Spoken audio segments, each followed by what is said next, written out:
Hi, and welcome to Female Entrepreneurs Magazine, your go to platform for ambitious women who are ready to take the business world by storm. I'm your host, Angel France, and each week we'll dive into the latest strategies, stories, and success secrets from the most inspiring female entrepreneurs around the world. Welcome to the Real Female Entrepreneurs. Today, our next guest is proof that when you keep saying there's got to be an easier way, I know I've said that a million times.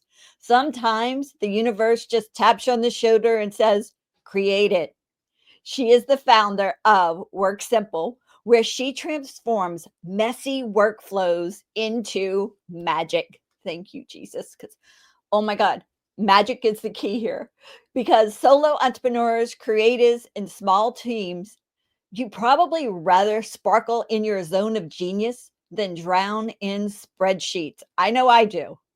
With a career that's danced through HR, marketing, IT, and beyond, she's the queen of process optimization with personality. And when she's not streamlining chaos, she's embracing the Minnesotan outdoors, knitting and spoiling her cute little rescue pup. Help me welcome the amazing Gail Fraser. I love that. Thanks for having me. Oh, thanks for being here. Oh my God, you're so cute. You just told me that you're getting married. So when this airs, you'll already be married. I know. It's coming up. It's very, very, very soon. That is great. So I'd love to hear the story of what sparked your interest to become an entrepreneur because something had to happen in your life. Yes. So it's kind of a two-parter.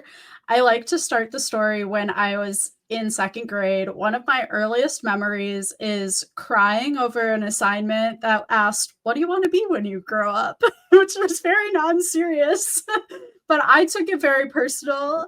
I was surrounded by engineers, and my sister always knew she wanted to be a teacher. And I was always really inspired by like artists and musicians who always, if you hear an interview with like a career musician or an artist, they're like, this is what I always wanted to do. They just know from such a young age. And I felt like so much confusion because I didn't know. And that really followed me through school and college. I switched majors a bunch of times. I dropped out. I worked and I've had 8 different careers in 8 years. So it really has followed me around. But after working in a bunch of different jobs, a bunch of different roles and organizations, I was like, what I like in each of these jobs is helping people make their day-to-day life easier. And part of that is because I have ADHD and tedious admin and, like you said, spreadsheets that are just like mind glazing to look at, like nails on a chalkboard for me. And I'm just like, I need to figure out how to make this easier for me, how to make this easier for my team. And I think that ironically now I help the people who are like, I have this creative vision and I need to bring it to life, be able to bring that to life. So what caused a lot of angst for me as a kid is now kind of like my purpose to help people be able to bring their creative passion to life. Yeah, because you take away all that because I don't like the Yeah. I need that No, taken no one away. does. Yeah. Uh-huh. And I call it the but you're the queen of fixing the Yeah. Like you didn't start the creative business because you wanted to send the same email 12 times a week, be bogged down because you have this massive to-do list and you don't know where to start. You started it because you're creative and you want to, whether you're a photographer or designer, like that's what you want to be doing. You don't want to be spending your time on all of the like running the business stuff that you don't like, that drains your energy. Okay, that is perfect. So this is my biggest question I love asking. So knowing what you've learned so far, what would you go back and tell your 18-year-old self? Such a good question. I have, there are two things. I have kind of used this like map of sorts of like, what do you like? What do you not like? what are you good at? What are you not good at? And your ideal career sits in the what do you like and what are you good at, and less of the things that you, and I think it's so much of a journey. Well, you learn in every job a little bit more to add to that. And I would have started there and kind of like researched a little bit more and maybe felt less anxiety about like what potential jobs might fit into some of these categories. But then the second piece is networking. I do so much in person networking here in the Twin Cities area. And I always felt very like networking's kind of icky, like you're just using people to get a job. That's very much how it's promoted in college, or at least how it was to me. And I've made so many genuine friendships. I've found really great women entrepreneurs groups. I work with a lot of wedding pros, so some wedding focused industry groups here. And I've just met more cool people and made more friends and learned about so many different jobs and people than I ever knew possible. And so I wish that I'd had that perspective when I was in college.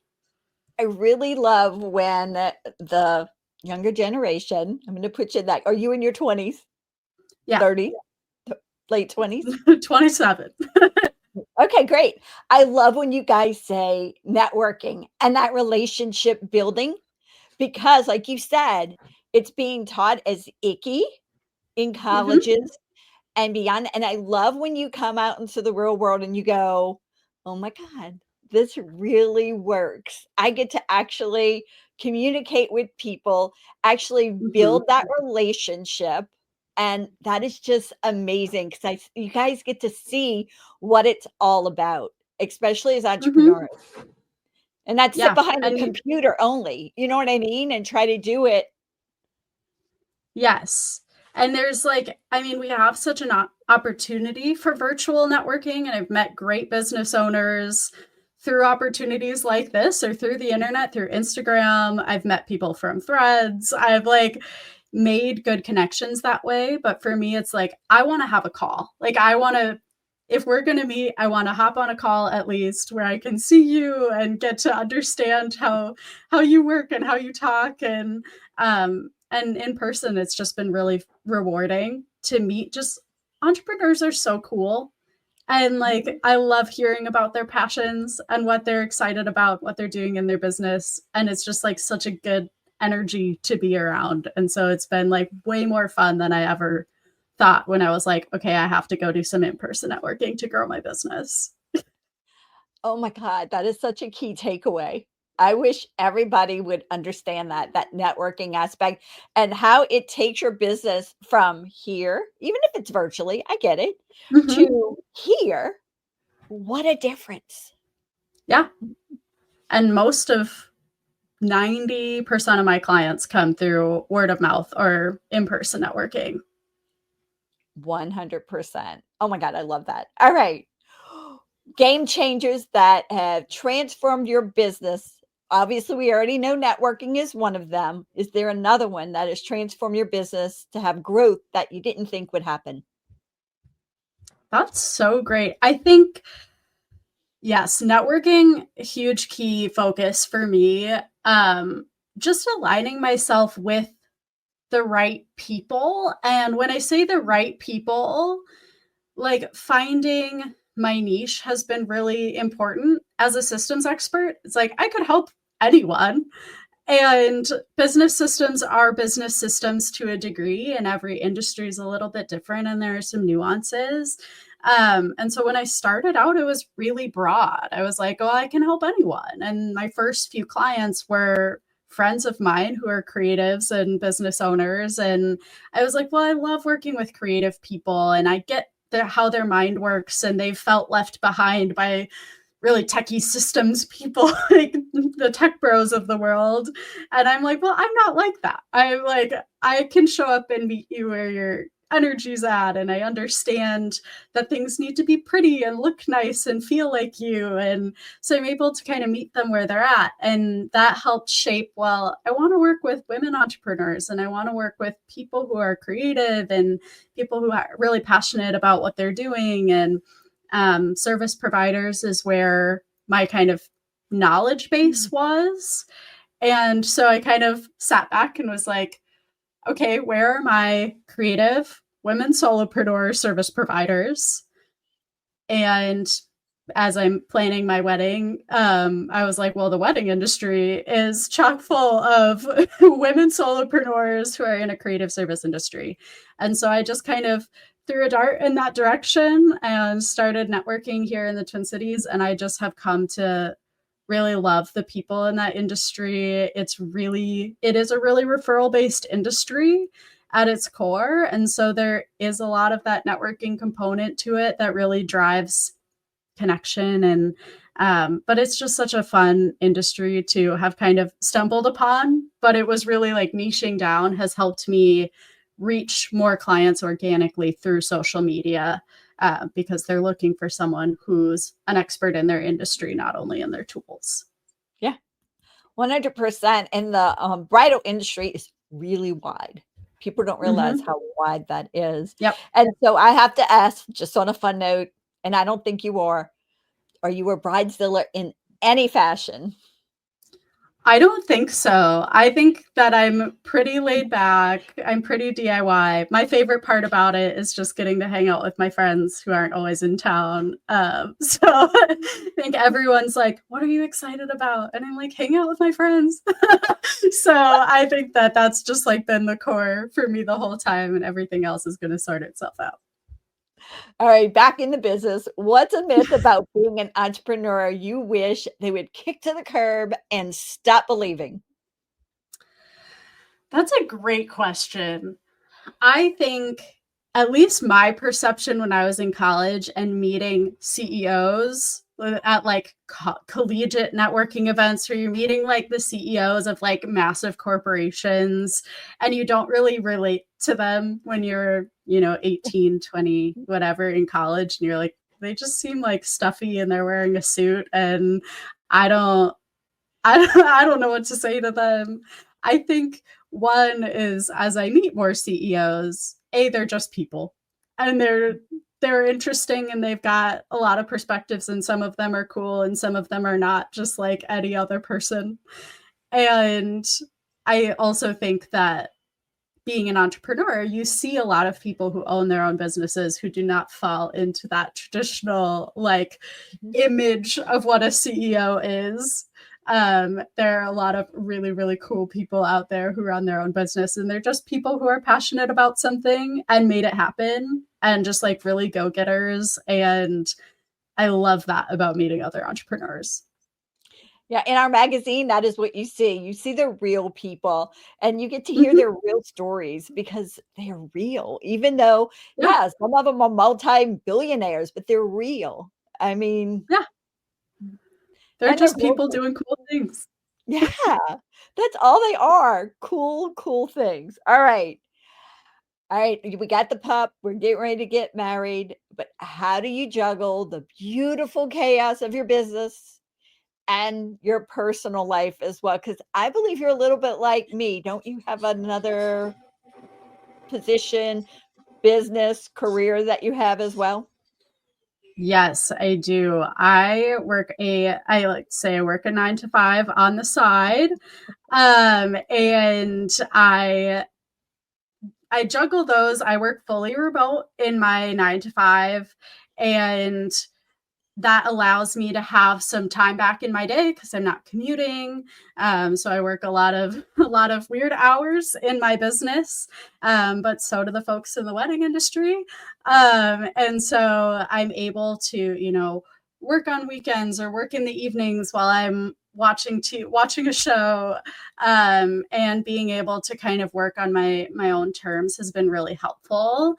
And then if you couldn't tell already from the networking piece, really, really community oriented and people focused. And so my friendships and relationships are really important to me. And so it's like, even if my schedule is so packed, I'm, making time for seeing my friends, even if I'm tired, or having people over to my house. And just because that's what fills me up too. And it's so important that we have community and people to lean on. And whether they're also entrepreneurs that I've met, which is helpful to have just a support community of people who get it, or just, my friends in my life who are always going to be my biggest supporters, and just having those people around me, even when I'm tired and even when I'm busy.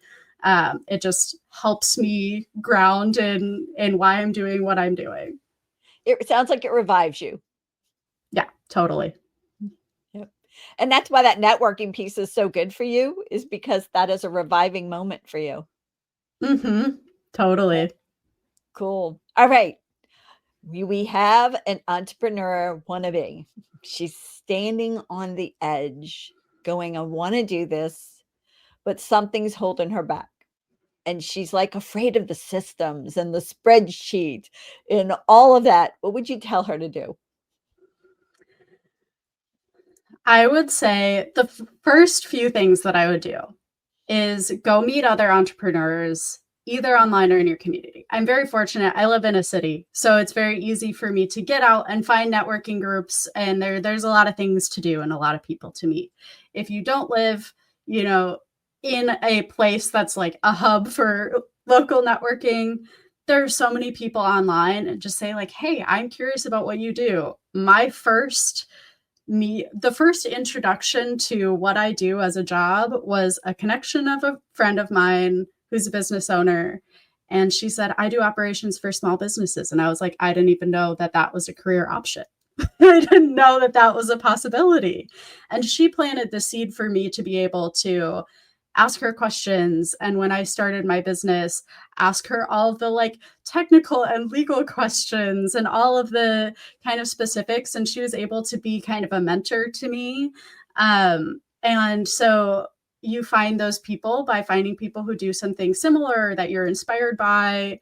And I find especially women entrepreneurs are so just want to build each other up and help each other. And so finding those people that you can ask those questions to, how do I form an LLC? What do I need to do for my taxes? Like things like that, where you're just finding those people. And for service providers, I find the two tools that you need are a CRM. I use it with my clients a lot, Honeybook and Dubsado, and also project management tool, because you are going to feel really chaotic really quickly if you're managing all of your tasks in your notes app and on your paper planner and on your post-its. It's going to start to feel really stressful. And there are a lot of free tools available that can help you manage your task load even when you're starting out. Do you have one that you recommend? I personally use ClickUp. I love ClickUp. I've been in it for 4 years in organizations of all sizes. It's really scalable and really customizable, so it'll grow with you. And they have a free plan to start, so you can start there. And as you start to want more customization, more automation, more reporting, then you'll be able to grow into it and not have to switch tools down the road. Another great tip. Thank you. That's amazing. Anytime. Yeah, that is. I have been looking in the ClickUp recently. I just started looking at it, and I was looking at Slack, but I think ClickUp has a hand up on it for some Yeah, well, reason. ClickUp just created their chat feature about a year ago. Uh-huh. So that's pretty new to their infrastructure, but I think a great alternative to Slack if you also need that like their project management is top tier and super customizable, and you can automate emails through there and automate. I have wedding planners that just have like their whole to-do list for the 12 months that they're planning for their clients just auto dated based on the wedding date and things like that. So Wow. it can be a real game changer if you need it at that level, but it's also just a good place to start if you're like, I just need somewhere to put my to-do list for now. Yeah, that is cool. All right. Future sneak peek into what we need to look at for what's coming up with you. I this fall going to do a full website redesign. And so I kind of cover my eyes every time someone's like, I looked at your website and saw what you do. So hopefully by the time that this airs, I'll be fresh and new, and it'll finally not be DIY'd by me, but by a good friend of mine that I've met through networking here in the cities. And also just looking forward to continuing to post on social media more after I have more brain space after the wedding. And I'm launching a blog later this fall too and doing some more speaking. So lots of different things. That's kind of my jam. I'm all over the place, but hopefully lots of good. Yeah, that's that ADHD thing we got going on. It's okay. Yeah. It's Yeah. okay. She's everywhere all at once. Okay. Tell us one thing about you that would surprise our audience. Now, we already know that you go hiking outdoors. We already know you go knitting, and we know you spoil your rescue pup. But I think there's something else probably in there. Okay, it's a piggyback off of one of those. I started a knitting Instagram account for fun when I started knitting. And right about the same time that I started my business, my knitting account took off and I became like a micro knitfluencer, if you will. And so, as much as I hate doing my social media for my business and plan to have that be one of the first things I outsource, I have successfully grown a knitting Instagram account where I sit on my couch and am a little bit more of a goblin than I look like when I'm trying to be more professional for my business. Okay, this is cool. Wait, this is really cool.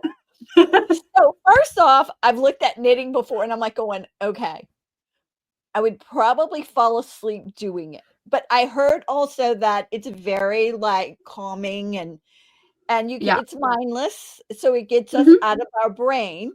Okay. Yes. So bring it on, Miss Influencer, knit influa. Okay. I'm gonna call you a knitter influa. I got into it because my future mother-in-law knits a lot, and I was like, "Oh, that looks cool," and I'm gonna try it. And I taught myself through like YouTube and Instagram and whatever. Oh, there's a lot of stuff available. And like a good ADHDer, I dove like all in. I was like, I'm gonna get all the supply. I spent a ton of money, and just like bought everything, but then I got into it and I stuck with it. I'm a very practical person, if that's not apparent by the systems thing. And I don't like having a bunch of stuff, but I'm very crafty. And so knitting is like the perfect culmination where I'm doing a craft, but then I get something that I get to wear. So I do sweaters and I just finished my first pair of socks. And so then it's like fun because I can wear them and they're like really good quality. And so that's fun. And it's also great for the ADHD where like instead of watching a show and also scrolling on my phone, I'm knitting and watching the show instead. So it's good for my screen time in the winter when it's really dark and cold here in Minnesota. So I actually love knitted dresses. Love them. Like crocheted Yeah. dresses. Oh my God. Love them. And crochet jackets. Yeah. Those are like some You of my should get things. into it. I I think, know. you know, this year could be your year. Consider yourself influenced. Okay, we're gonna go look because that would be so much fun. Because I love wearing unique things that nobody else can find, and Yeah. I love taking like old knit dresses. I mean, they're jackets that go down to Yeah. like right above the knee and making them a dress, and Okay. wear a sheath dress underneath it. So yeah, oh my God, love love that look. I'm seeing the vision. It's a total vision. Okay. All right, let's get a little bit more fun. Okay, okay, guys, go follow her on knitting as well. This is going to be fun.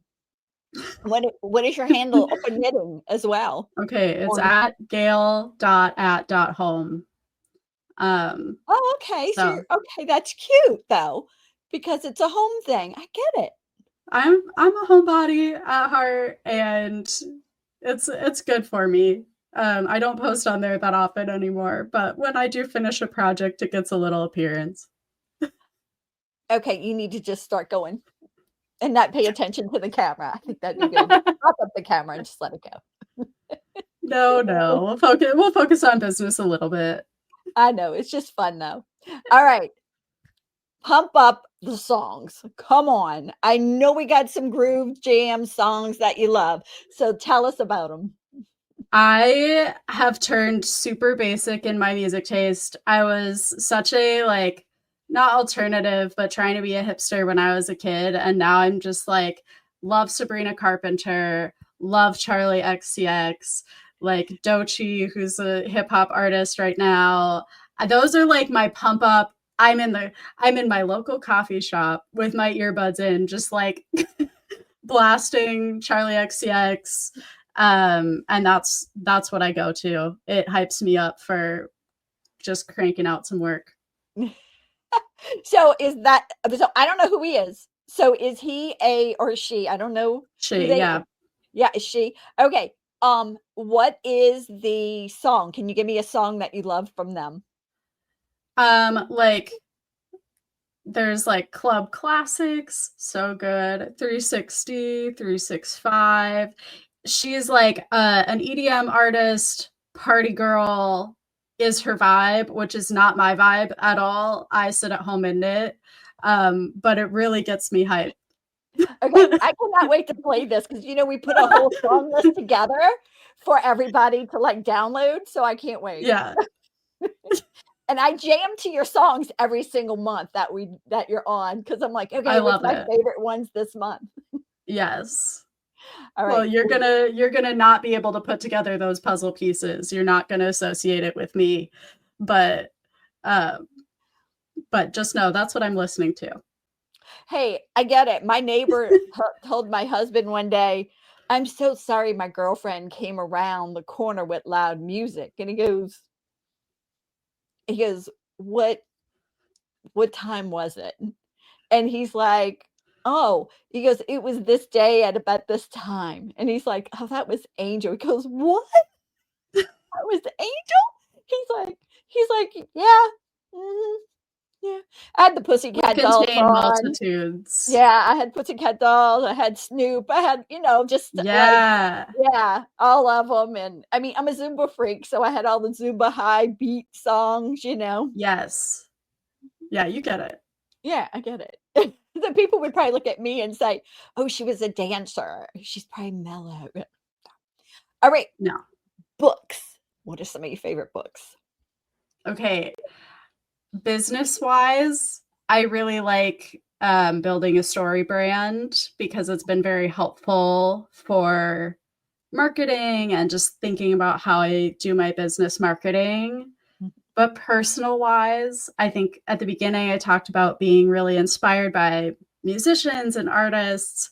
And one of my favorite books that are on audio is Brandy Carlisle's memoir, Broken Horses. Oh. She sings on the audiobook. You really just get to hear her story of like all the music she was inspired by growing up and her experience as a queer woman and kind of the folk music scene. And Our First Dance is going to be one of her songs. And I've seen her a few times. She's like folk artist on the album, rock star on stage, and just like a real community builder in her own environment. And so I love her so much. And her book was just phenomenal. And I recommend it to anyone and I recommend it on audio because you really just get to hear her tell it and her sing it.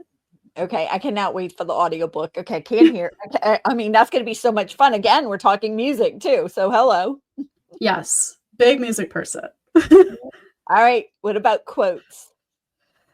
The quote that I always go back to for my own business, and I don't know where I heard it. I heard it from someone and I couldn't tell you who, is that perfection is the enemy of progress.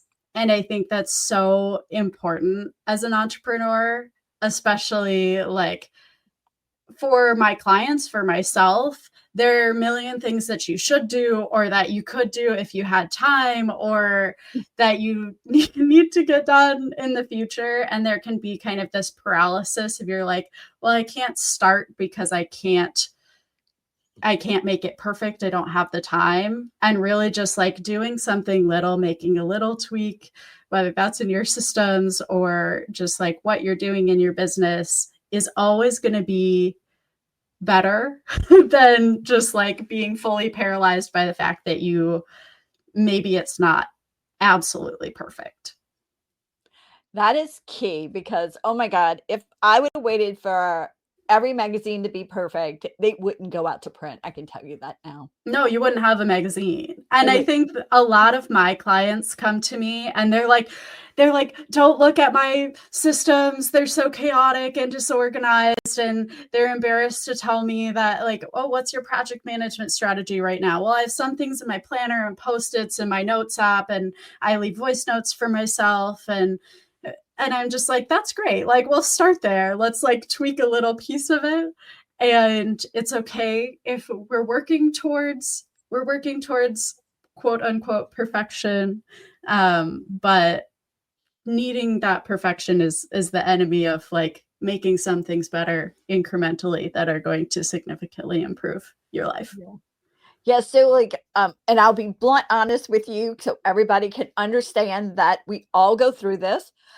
I sometimes do post-it notes. Sometimes I do a notebook. Sometimes I do this. Sometimes I do that. Like I said a minute ago, I'm looking at ClickUp. So what I did do was I ended up going back, and I didn't like it in the beginning, but I am liking it now, and it is free, is Google Tasks, just to organize what I have to get done because it's Mm-hmm. a lot, guys. And I'll be honest with you, every single month there is up to 500 tasks that have to be completed. If either I have to do it or it has to be delegated and somebody else has to do it. Mm-hmm. Yeah. And yeah, none of us are perfect. My backend systems aren't perfect. I'm building stuff for my clients that's better than what I have because just like them, I don't have the time to fix my own. And so I have to remind myself too that like it's okay that my stuff's not perfect. I know what I'm doing. We all just are limited on time, energy, and we can't let that stop us from doing what we were meant to do. It's not a negative reflection on our value, who we are as a person. It's just a reflection of the reality of life, which is that we all have limited time and energy and only so many hours in the day.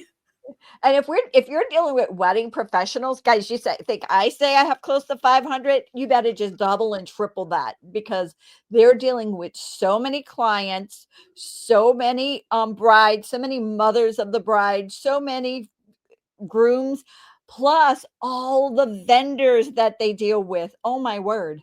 Yeah, all the vendors, all the details, all the timelines. Like a lot of the wedding industry is really different from a lot of other industries in that like you're booking your clients like a year in advance most of the time.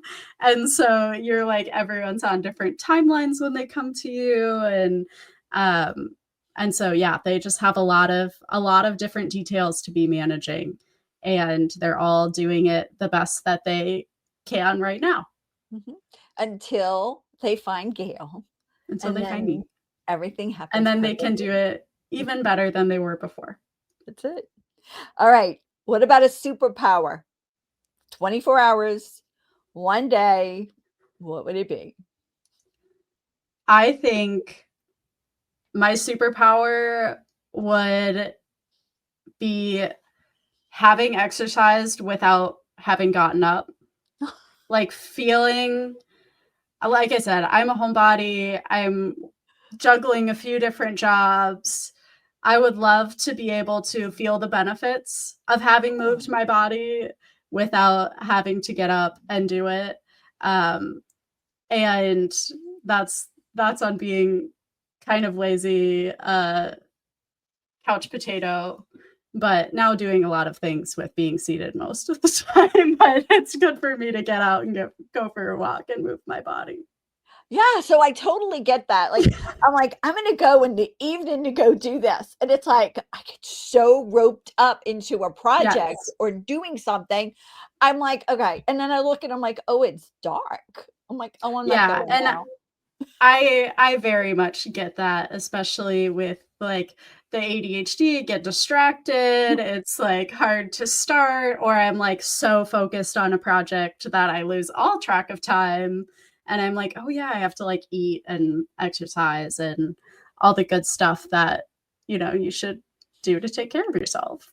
So I And drink a we're lot of all coffee. learning how to do that. Yeah, I drink a lot of coffee and a lot of water because I forget to eat. And Yeah. that's it. It's easier just go pour, pour, pour, whatever, and done, you know? Yeah. No, I'm trying hard. But sometimes I lose all sense of time and what's going on around me because I love what I do and I'm very focused, but sometimes that's at the expense of all of the things that I need to do to like take care of Gail as a person. Well, I get that. I mean, self-care is one thing, but I mean, sometimes we look at it, okay, do I get up at 4:35 in the morning or do I get that extra hour sleep? I'm a big proponent on the sleep side. I never thought I was, but I am now these days. People ask, "Are you a morning or a night person?" I'm like, "Neither." I I just want to be asleep. Um, I get spurts of energy throughout the day. Really not an afternoon person either. So Mhm. it just, when it happens, it happens. But I'm a big proponent on the sleep side. I'm a limited sleeper, so I totally it's okay. I just have to do projects. I mean, that started when I was young. My mom brought me to the doctor and said, "She doesn't sleep. What can we do?" Because she was already pregnant for another child, and I mean, she needed sleep. Yeah, I'm the opposite. I love a nap. I love to go to bed early, wake up late, and it doesn't really work with my current lifestyle, but I do the best I can. That is great. All right, motivation. Sometimes we run on empty. We do. Even though we're stretched a little bit and we're constantly on the go, we do run on empty. What do you suggest Mhm. that to motivate yourself? What do you do? Two things. Step away, which is hard when you're like, I really, especially with like ADHD and executive dysfunction, like where it's like, I want to do this and I can't, like my brain is just stopping me, like get outside, go for a walk. Like it's not going to be better the more that I like force myself to do it and get more frustrated with myself not being able to. And so it's just the like, okay, I'm just going to step away. I'm just going to go for a walk around the block or whatever. Just give your brain's giving you a sign to like rest and take a moment. So take the moment and your work will be there for you when you get back. It will And definitely be there, huh? yeah, it will, whether you want it to be or not. Um, and for me, it's the community piece. Like I said at the beginning, when I'm tired, when I'm feeling drained, I still need to like be around my friends and my community. I'm more extroverted in that way. My job's remote. So it's like I need to be intentional about spending time in community. And if I'm feeling really drained, there's an inclination to just like, I'm just going to go sit at home on my couch, watch a show, relax. But I'm going to be more refreshed if I like, whether I have people over to my house or I go out and go see someone, I'm going to feel a lot more energized having spent time with my people and been able to vent or talk about their life or just have a fun conversation than I am if I'm just sitting at home feeling frustrated. All right. I love that. That is great. Get out, go talk to your peeps instead of sitting on there binge watching. Yes. And I love that too, but it's not, in those cases, it's probably not what's going to pull me out of it. Yeah, true. All right. So I know what is the best way for our audience to stay connected with you? And I know you got something special for them. So do you mind telling us?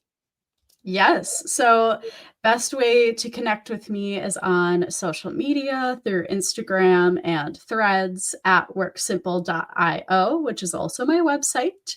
Um, And I also have a freebie. If you sign up for my blog, the download, then I will send you my ClickUp Kickstart template, which is what I use with my clients in my service, the ClickUp Kickstart, as a foundation for building out their client portal and to-do lists in ClickUp, which is my project management tool of choice, as I mentioned. And so it'll give you all the tools to get started, to play around with it yourself. We can, of course, always come back to it and build out something really bespoke. But if you're looking for a good place to start, then that is what we have to offer with that template. That's amazing. All right. Final mic drop. I know you have something to leave the female entrepreneurs with that maybe we didn't talk about. What is your tip? I think the biggest thing for me that I've learned is as a woman entrepreneur, remind yourself that you deserve to be here. You could deserve to take up that space. You don't have to apologize for being new to what you're doing or not sure. Just be there. Just do it. You can do it. And also that community is your best friend. I think that I resonate best with entrepreneurs who might even be in my same industry, seeking similar clients, and we can make great connections and learn from each other and lift each other up.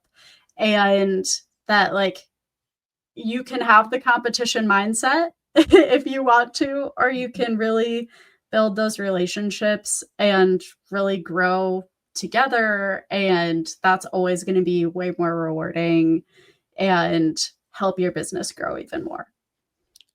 Love that tip. We have other people with magazines on here all the time because it's OPP, guys.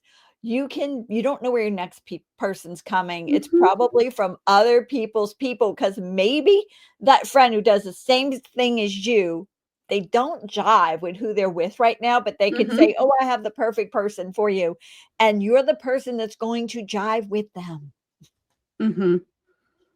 And maybe they're busy. Maybe there's an opportunity to collab and work with each other. There are so many more opportunities when we come together instead of create competition where there doesn't need to be any. Okay, you heard it here first. Gail is going to start a collaboration for people who do what she does. I can see it now. We'll see. All right, Gail. Loved having you on. You're so chipper, so amazing. I just appreciate having you. Thank you so much for having me. It was a joy to chat with you and get to know you today too, and just to be here and connect with your audience. All right, thanks. Bye. Bye. Thank you so much for tuning in to this episode of Female Entrepreneurs Magazine. I hope you found inspiration, actionable tips, and a sense of connection with our incredible community of driven women. Don't forget to hit that subscribe button, leave a review, and share the episode with fellow entrepreneurs who are ready to elevate their game. Remember, your success is just the beginning, and we're here to support you in every step of the way.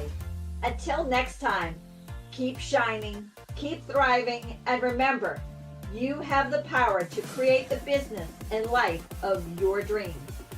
Stay inspired, and I'll see you in the next episode. Bye.